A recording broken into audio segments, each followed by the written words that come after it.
Здравствуйте, друзья!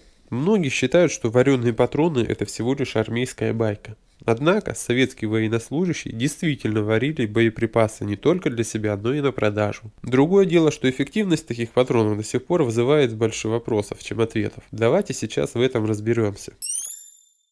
В торговле, которая развернулась в Афганистане с приходом советских войск, упоминает в своих мемуарах большинство участников конфликта.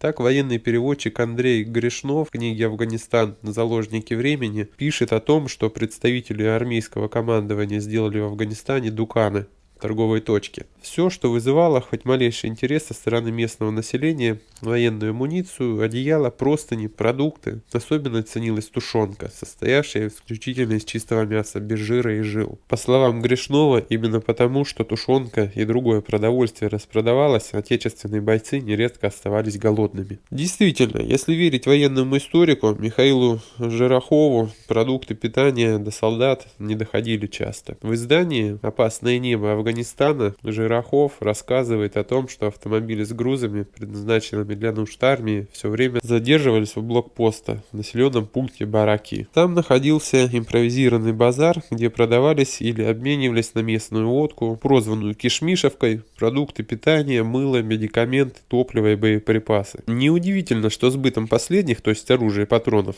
не брезговали и рядовые советские военнослужащие. Однако, перед тем, как отнести патроны к дуканщикам, солдаты подвергали их специальной термической обработке. Боеприпасы попросту помещали в емкость, ведро, таз или кастрюлю и варили, залив обычной водой в течение 2-3 часов. Аналогичный рецепт приготовления вареных патронов приведен на страницах историко-публицистического альманаха «Лубянка» за 2007 год. Да, и Светлана Алексеевич в своей документальной книге «Цинковые мальчики», посвященной афганской войне, описывала именно такой способ обработки боеприпасов. Только после варки патроны отправлялись в руки местных жителей, и на это были свои причины. Собеседники Светланы утверждали, что вареные патроны уже были ни на что не годны. Они не вылетали из ствола, а выплевывались. Понятно, что не все проданные торговцам боеприпасы в свою очередь приобретались маджахедами.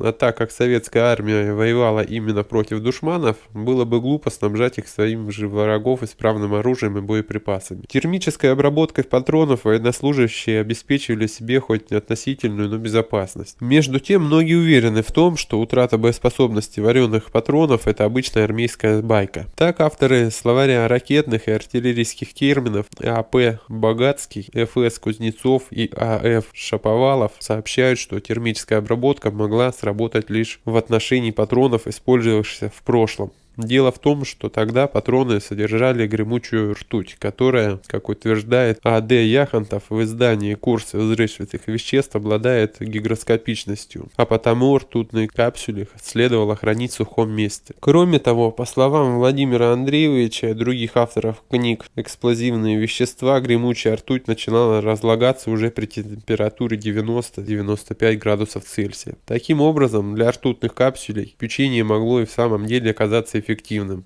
но современные патроны термической обработки нисколько не боятся. Тем не менее, истории с вареными патронами, которые советские солдаты продавали в Афганистане, не следует считать мифами. Слишком часто их упоминают в своих книгах те, кому довелось побывать на этой войне. Например, Василий Стельмах, обладатель афганского ордена славы, кавалер 2 орденов Красной Звезды и афганской медали за отличие в охране границы. Рассказал автору книги «КГБ в Афганистане» Ларисе Кучеровой не только о торговле гигиеническими средствами и медикаментами, но и о торговле вареными патронами. А что вы думаете по этому поводу? Напишите ваше мнение в комментарии. Я считаю, что мнение каждого полезно и важно. Также сразу можете поделиться ссылкой на это видео со своими друзьями через мессенджеры. Им будет наверняка тоже интересно это посмотреть. Сейчас сразу поставьте лайк этому видео, подпишитесь сразу на канал и переходите дальше смотреть другие видео на канале. Я думаю, они тоже вам будут интересны.